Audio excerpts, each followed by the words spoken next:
Barangay Ginebra, ano na nga ba ang plano para kay Von Pesumal? Sa kasalukuyang roster ng Barangay Ginebra, hindi natin maitatanggi at maikakaila na very talented ang rotation na pinapaikot nitong si Coach Tim Cone.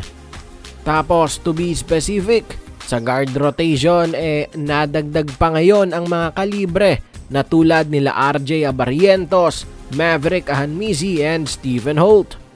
Kaya naman para sa mga noong backup guards ng Barangay Ginebra tulad nitong si Von Pesumal, tiyak na mas liliit naman ang kanyang playing time. At ayon nga sa mga reports, maaari na by next season ay gagamitin na lamang ng Barangay Ginebra ang manlalarong ito bilang kanilang trade asset. Last season nga lamang kung saan wala pa sina Maverick Ahanmizi, Stephen Holt and RJ Abarientos sa Gin Kings, very limited minutes na ang naibibigay sa kanya. During the 2023 to 2024 season, in his 21 games in that season, 8 minutes per ball game lamang ang kanyang playing time. At sa 8 minuto na yon, nag-a-average lamang siya ng 2 puntos per ball game.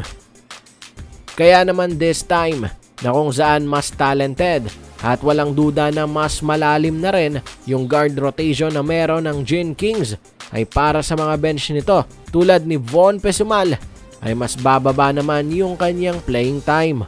Or worst, maaring may ilang mga games na hindi talaga siya maipapasok. Kaya naman heto't ayon sa mga reports, malaki ang posibilidad na magdesisyon ng Gin Kings na kalaunan ay bitawan na lamang din si Pesumal at gamitin ito bilang trade asset. Lalo na't sa kasalukuyan ay mayroon din namang mga players ang Ginebra na nasa kanilang radar na higit na mas talented and younger. Sa kabilang balita naman tayo, sa Barangay Ginebra pa din.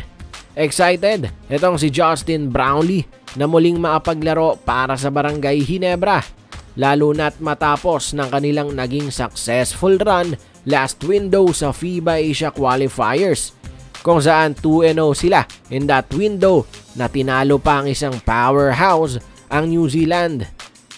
At ito nga ang ongoing na komperensya ay mas gutom na bumawi itong si JB Justin Brownlee, lalo na't matapos nila na mabigo na makuha ang kampyonato last conference.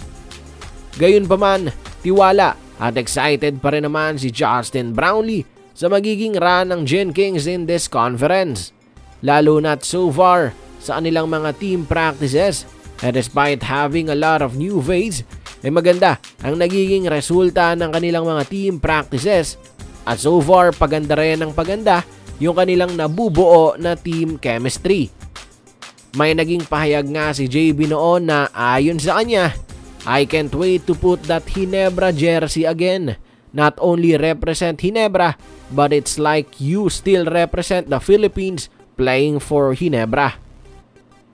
Sa bilang banda, bagamat natutuwa si Brownlee sa ipinapakita nila sa kanilang mga team practices, hindi pa rin naman siya nagpapakumpiyansa, lalo na't mas matitindi rin ang mga koponan ngayon. With some ay may mga bagong imports, may mga mas matatangkad, at may mga older faces din naman pero kilala na natin na subok na sa PBA. At isa pa pala ay yung bagong guest team din, ang Hong Kong Eastern, na siguradong matinik din para sa Barangay Ginebra, na kanila namang unang makakaharap on December 15.